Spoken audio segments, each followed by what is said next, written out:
Losako, chers compatriotes, Bandeko Naye, le lot jeudi le 12 octobre 2017, tout sur le Lamon Mouké, n'engue aussi ton message sur la situation du Congo. N'engue na lobaka yango de temps en temps que comme moi difficile, tout koka collection mikolo belé sans que tout sur le nabino. Naba oyo nyoso bakozwa temps ya kolanda. Masolo na ngai ya poko alelo na bino ba comprendre que oyo na lingi na loba awa ezali analyse ezali évangile te alléluia amen et que moto nyonso akoyika kozwa ndenge akoyokela ngo lelo ba réseaux sociaux etoki tout le monde est en train de parler par rapport ya maloba ya Corneille Nangaa. C'est ainsi qu'on a vendu à réfléchir, mais tous les Congolais se sont levés les lots comme si on était en train de dormir pour tout le Belalikamba Corneille Nangaa. C'est pourquoi on a eu temps, il y a ça la moi les solo ou poto solo l'ensemble. Mais avant toute chose, on a présenté ma condoléances les plus attristées, les plus émues la famille Chimbalanga. Mingi baibin de Konabiso, Jean-Louis Chimbalanga. La famille na mobimba bauti ko perdre papa oya boti bango. La famille Chimbalanga n'a présenté les condoléances et n'a rappelé Jean-Louis Chimbalanga que ce n'est pas eux qui ont perdu leur père, c'est nous tous qui avons perdu notre père. Que son âme repose en paix. Na bino nyo c'est pas ibozami kimi koka kozala na mabota na bino. Boye ba que c'est au nom du Congo, au nom de l'amour du Congo que n'a décidé tout sur l'amour mouké nabino. I love you the same way loving me. Merci pour notre support nabino. Bande kolisolo na ngena solo lawa ezali to mekanan kolobela la République ténébreuse ya Congo. Congo la République ténébreuse, Congo mboka ya mulili. Pour nani to bengi yango mboka mulili na kobeta moi lisolo moko ya koseka juste pour na ko détendre bino pour na yebi que vous allez vraiment très agité. Merci maman Georgine, je ne saurais pas que le temps va message na bino. Pendant ces jours il y a Hippolyte Kanambe na New York, il était en train de se promener à Longwe na Nations Unies à Zokende na hôtel na kati ya voiture taxi. Et à mon immeuble Mokamulili, mais les Américains font le bruit, continuent à accuser le Congo que c'est un pays où il n'y a pas d'électricité, nous vivons dans le noir. Mais comment un immeuble dans le centre de Manhattan, tout noir comme ça, il n'y a pas d'électricité? Et son homologue, le chauffeur taximan, se retourne et le regarde et dit, mais c'est là où abrite l'ambassade du Congo. Bon, et ça qui peut c'est comme moi, c'est pour dire que tu as une ambassade, tu as un appartement. Tu as une électricité, tu as évité. Voilà, tout le bélan li kamba Corneille Nangaa. Nako le bélan li kamba Corneille Nangaa, nako ça la parenthèse na kambu ya Eric Kimbuta, oyo azwa kambongo ya Congo, 20 millions de dollars par mois. Na katia mboka oyo longwa ki chasse la belle et comment qui chasse la poubelle. Nakolo bela lisusu, les draps qui sont en train de déchirer entre Machachi et Mozitu, côté Apalou, na salika parenthèse. Nakolo bela likamba manifestation oyo ezali ko bingama déjà le 31 novembre 2017. Tina na yango nini manifestation ezali pona nini? Nde nako kende kosuki sana mwa ba point mike oyo to miki ko élevé en grande partie likambu ya Emmanuel Adrupiako oyo azali ko sakana na mbongo na biso ya ba passeport et c'est là où nous allons nous séparer na moi exemple moko au Italie on dit manabiso je salue de konabiso Olivier na vidéo nae auti ko sala bandeko Corneille Nangaa auti ko sala hein, message naïe à qu'il n'y aura pas des élections cette année. Internet est tomboki, radio, komiko benga, les gens en fait de partout.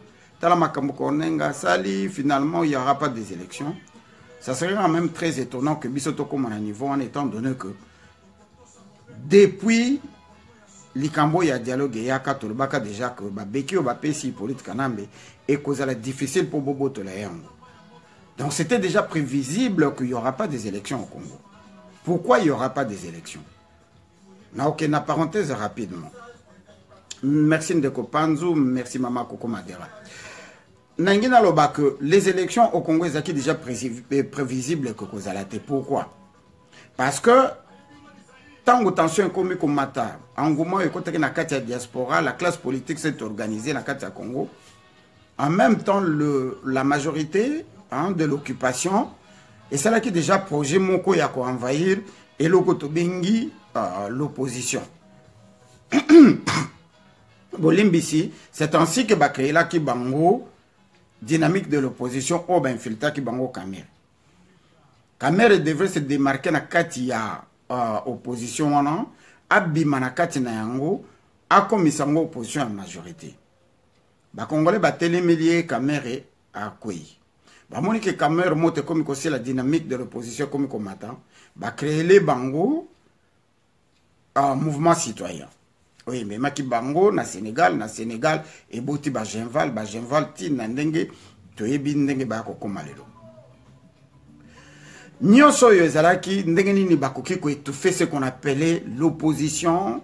Oyo Ezalaki Sima, Papa Tshisekedi, Oyo Bisonyo Soto Bengaki, patrimoine national.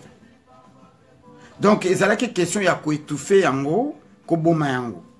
Ba créer les bango Genvalo, na kata Genval, ba tche mokonzi nango entre Yémen, Moïse Katumbi. Peuple congolais sa fongoli miso, atelemeli Moïse Katumbi, succès aussi mba penzate.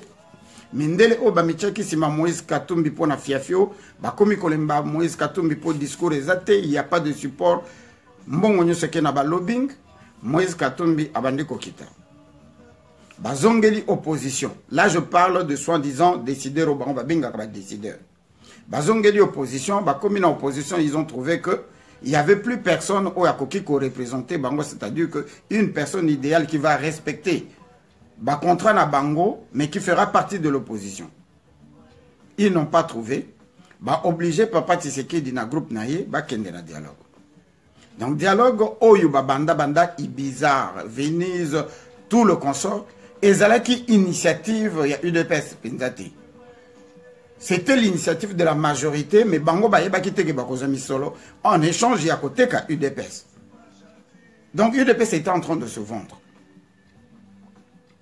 Et la preuve en est que les loyaux orchestre les a même si on ne se dit pas la vérité, c'est vrai. Et Tigali toujours na frange moka makasi pour batunyo so babimi bazo koko maîtriser. Ça c'est vrai. Bon, ça c'était une parenthèse. Corneille Nanga, depuis 2015, il était ici aux États-Unis, à Sialobango qu'il n'y aura pas des élections. En 2016, Corneille Nanga a répété 4 fois qu'il n'y aura pas des élections. N'a pas raison, ça a coupé. Le Premier ministre, Sami Badibanga, a aussitôt nommé à l'objet il n'y aura pas des élections.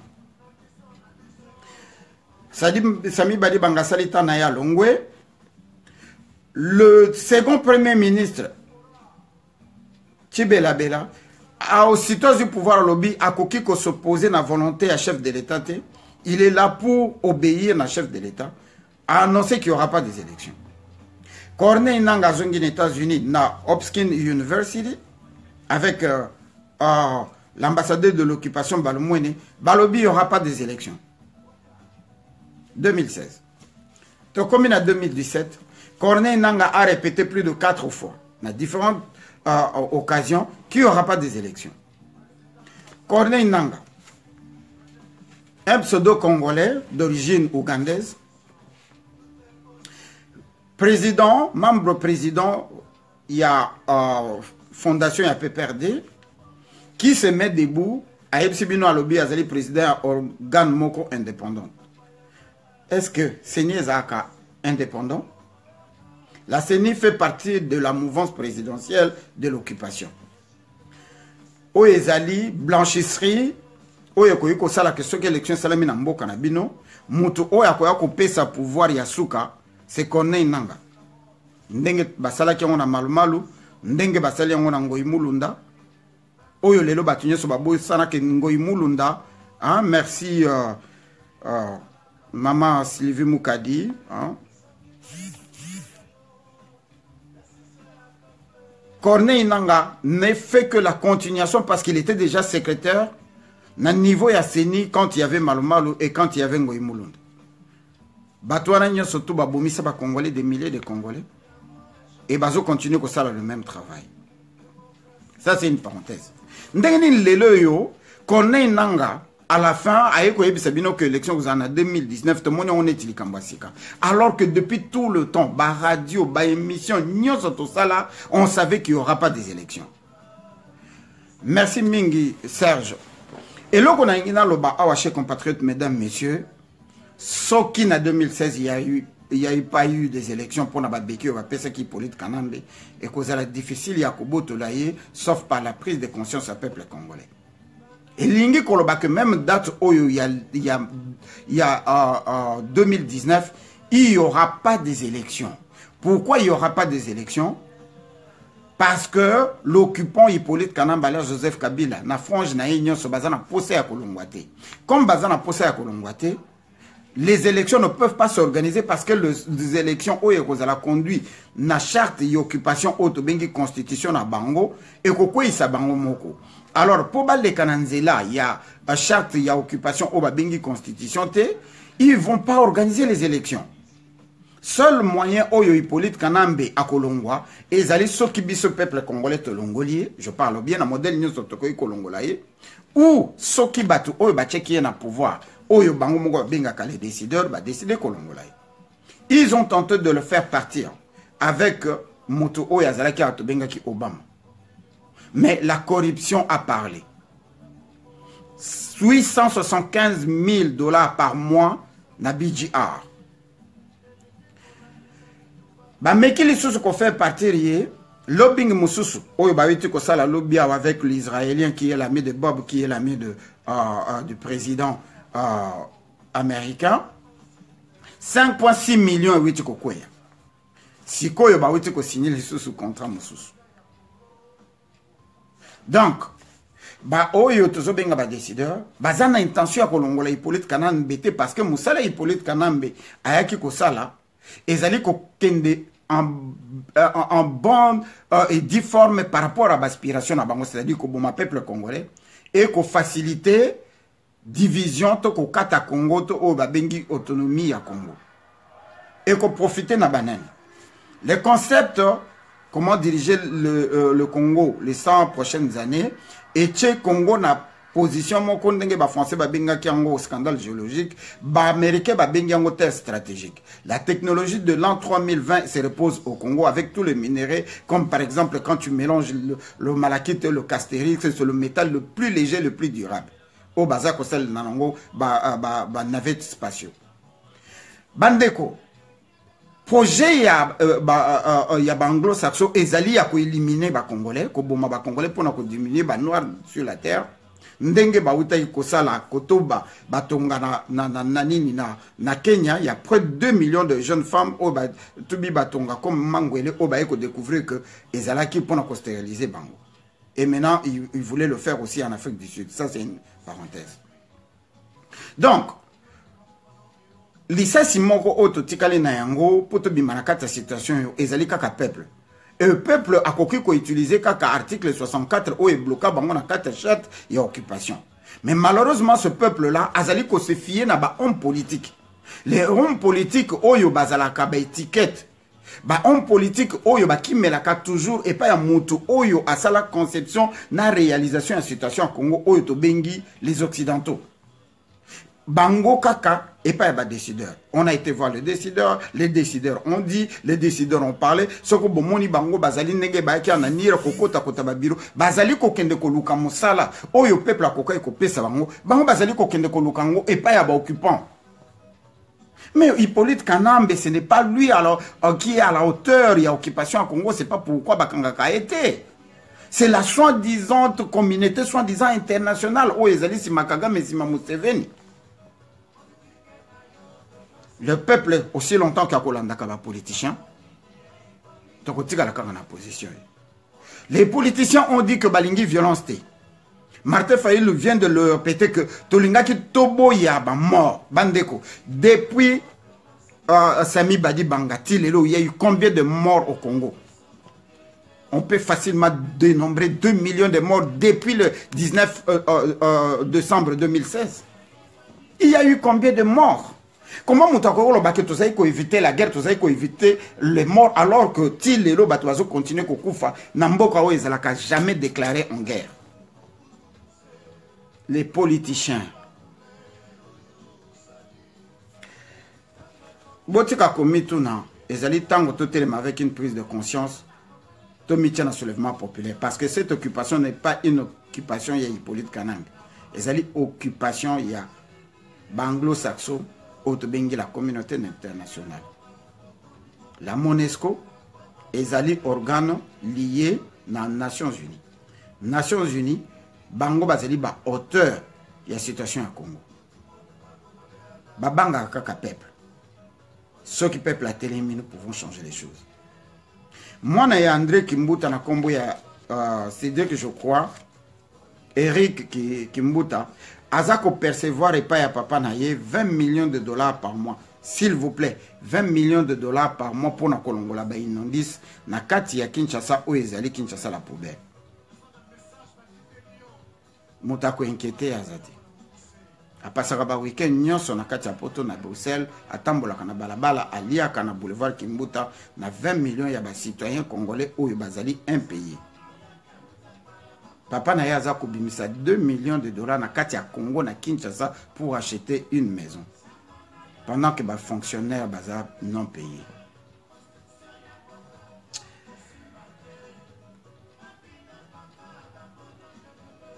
Nakati a soi-disant opposition, bah créer les bisous opposition, on a ligné dans le parce que nous ne sommes pas ici pour faire la publicité à bateau, bazan alliance, na Hippolyte Kanambe, le col à bateau à Palo. Parce que les draps sont en train de se déchirer, Nakati à Palo, Nakoki Penda Kolobela Yango Mingite, parce que ce sont des mouvements qui sont liés na Eloko Babengi occupation, donc bisous Penda Tozalakana Masolo, Yakobeta Netina na Bangote. La manifestation qui est en train de se projeter le 1er novembre 2017. Les mêmes politiciens nous ont répété plusieurs fois que Bango Balingi violence te, bafoué volonté ya peuple ya kobima na soulèvement populaire, balobito kokende na dialogue. Bakena dialogue beti moto contre le mur, bazali ko maintenir date ya le 31 décembre 2017, ouch date ezalaki ezwaki naissance na yango. Na eloko tozali kobenga dialogue. Le dialogue a échoué, mais eux ils ont retenu leur soi-disant dialogue. Sikoyo bo échoué bo zongeli peuple oya yebisaki bino bo kena dialogue te po bo bimisa libanda. Jour bo bimisa peuple libanda bino bo se retrouver na Togo, bo se retrouver na Maroc, bo se retrouver na France parce que bo zana ba urgence bo tiki peuple na biso, camarade na bino, ami na bino, collègue na bino Hippolyte Kanamba beta bango masasi. C'est ce que vous voulez encore? Peuple congolais qui cause la capacité de faire ordre. Ceux qui ont organisé manifestation, rassurez-vous que vous allez dire que vous allez dire comme on a Togo.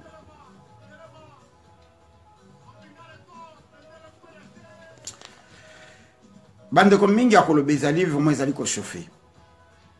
Nazali pendant la posa akolo ba mingi te nanga kina lo baka mo muke pona tina ya biloko mibale. Pourquoi comme on a lokola likambo Corneille nanga lobi qu'il n'y aura pas des élections à likambo asika. Mais tout le monde a montré que ceux qui Hippolyte Kanambe à Longwete le 31 décembre na 2019 bokanga date ya lelo bo bomba vidéo oyo il n'y aura pas des élections. Hippolyte Kanambe ne va pas organiser des élections aussi longtemps qu'il sera au pouvoir à organiser les sous-élections parce que l'élection est kobimisaye na kati système. Et il est en train de faire un très bon travail pour Naba occupant au Bachaï. Ba Congolais, to komina maladie moko. Hein, je salue Ndeko Chatumba.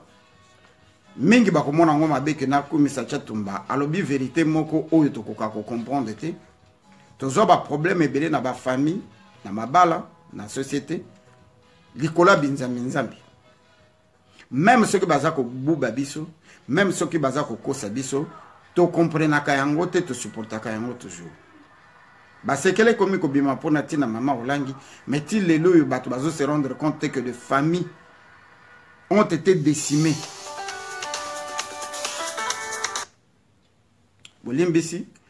Les familles ont été décimées. Ba famille est kabwana, bana batondi na babalabala, ma bale kufi, bato bateki ma pangu pona mama olangi. Mais attends moi na moko auto si to assistant na mariage des alabati. Et voilà, bah c'est que les bimi akuboto la mapangu na complicité na ndeko na ye le Tchako national pe bandeko na ye mususu. Biso awa mingi to le belaka bankambo wana te. Mais binzambi oyo botama na kati ya Congo ba koma ba rançonneur ba kanga batu na kati ya engrenage ba boma mentalité ya peuple atelema aloba que il faut totelemela mboka na biso ba corrompant moral na éthique ya motu oyo bazali ko supporter Hippolyte Kanambe balobi ezali volonté ya Nzambe. Pasteur moko alekaki to mona ki yango mikoleleki et pas ndeko na biso Fabien pour aloba que Nzambe azali ko punir ba Congolais. Toko zongela yango toko salela yango émission mobimba to mekana mkoloba. Nzambe nanu a punir ba Nigérien te oyo bazali répéter na kisi. Nanu a punir ba Indien te. Nanu a punir ba toto bengaka ba athée. Na mboka lokola na Finlande. Où est le pays le plus stable économiquement dans le monde. Namboka lokola Suède, où est le deuxième pays le plus stable dans le monde. Namboka lokola Suisse, où est le troisième pays économiquement le plus stable. Mais nombre d'églises et kokani na Congo. Dimanche même, après 1 heure du temps, ba église est vide. Mais na kati mboka o ba bengi Congo oyo to komisa Yezu Nzambe na biso to koma ba Israélien qu'il est mort pour na biso na 80 millions d'habitants na 26 provinces tozali na plus ou moins peut-être 3 millions des églises dans toute la République on a Kinshasa seulement près de 3 millions dans toute la République to koma na ba 10 millions des églises to sambela na tembe. Seul moyen de vivre est comme église. Ba pasteur, ba comme ba commerçant na basi na bango. Mais peuple azali ko moisir. Nzamba ngwa yo kakata mawate. Mama ateki ndunda na ateki matembele. Pour aller sa bana na ye, il faut que ndeko somba bénédiction na kati église. Il faut que ndeko pesa pasteur akome ikoma na ba nyongo. Ozana nyongo nzambe na no futite, yango nzamba za ko pinir yo. Mais le Japon est en train de développer.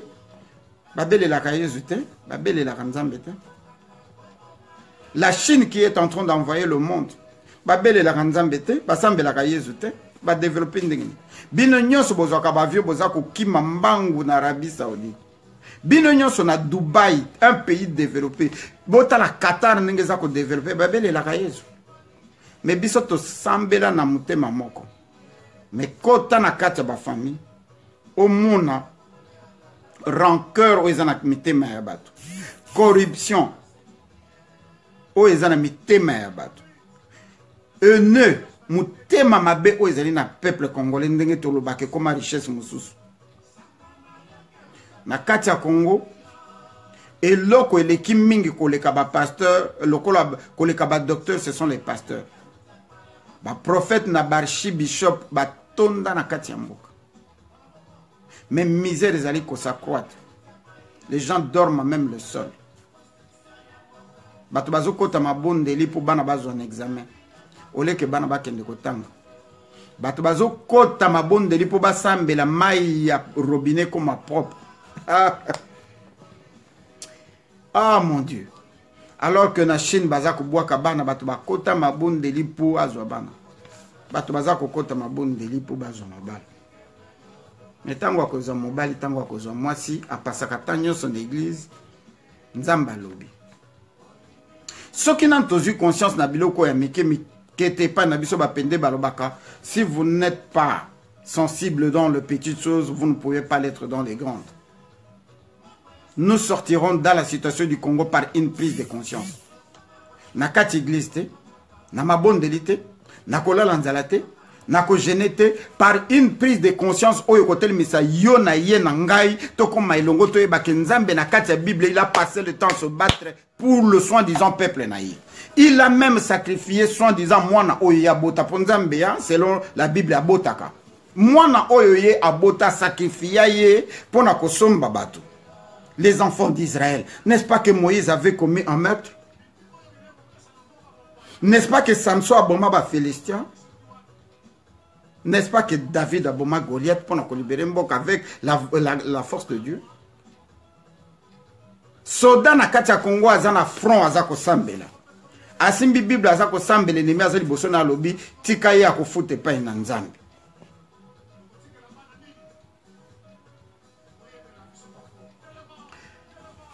Et je sais que prise de conscience. Et cette prise de conscience, ils ont musikaté. Et Zalina yo muto vandi devant l'écran. Oza kubeta maboko lobi maître Dino merci beaucoup continuer kaka bobunda kaka biso tozaka na mabonde linzamba batela bino te. Nangai na yo na yeto sanga na lokole loko moko. Tozo prise de conscience, tozo na esprit critique, to comprendre, peut réaliser que les politiciens nous ont menti, nous ont trompés. Aujourd'hui, ils mangent, ils vivent, ils dorment avec Hippolyte Kanambe. Et Sangisa Biso, Tokoma Mutumoko, peuple congolais a tellement. Peuple congolais fait tellement. Tout défier liwa. C'est vrai, hein? Minute on a baba beaza musika, zo gangela musika. Mais musalo on a salaka oyo ya kolobaka boy. Nazo aider milimo rebelle. Nazo ramener prise de conscience au mingi na biso bazana.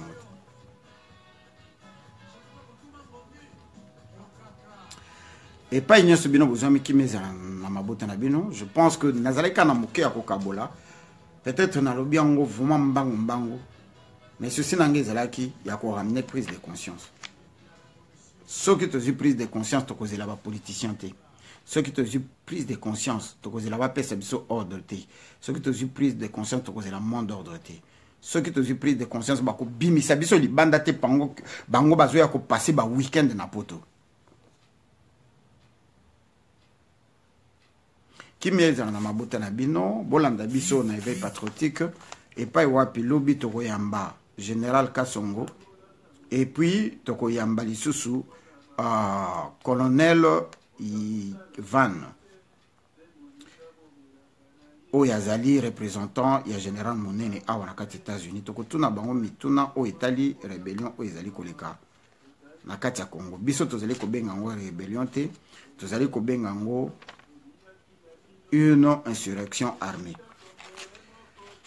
Nous sommes très sûrs, il y a tous les peu commis tout dans la question, dans la sous-question. Mais tous les dans l'esprit à décourager, étant donné que tu y es bipenda mon dîner à ma solo et en côté. Batumingi bakanisi tous les na keba te tous les kolomon na kati les kolomon di banda. Pour secteur wana ya East ya Congo, ils allaient secteur Moko, où ici Katana na près de 300 km où ils ont appartenu na Rwanda. Pourquoi rébellion Botami Kuna? Est-ce que Bande Kwana bazali sincère? Est-ce que Zalim Balali Bosso, rébellion Bimela Kuna, après Souka, Pembe na Kanambe? Il y a des questions et des tas de questions et des sous-questions qui se posent, mais au Ikotine d'Abiso, tout Kangama côté. Jusque-là, tout peut ça bénéfice du doute, tout me kako continue qu'on analyser. Attends opportun ce qui te moni penda que ça y a ngoté, tu peux utiliser Maloba Moussous. Yango tozali ko yamba différentes personnes oyo bakoki ko ya ko beta masolo o Italie insurrection armée wana pour te comprendre bien. Nzambe abatela bino kimi kozala mabuta na bino et je vous souhaite un très bon week-end. Ingeta.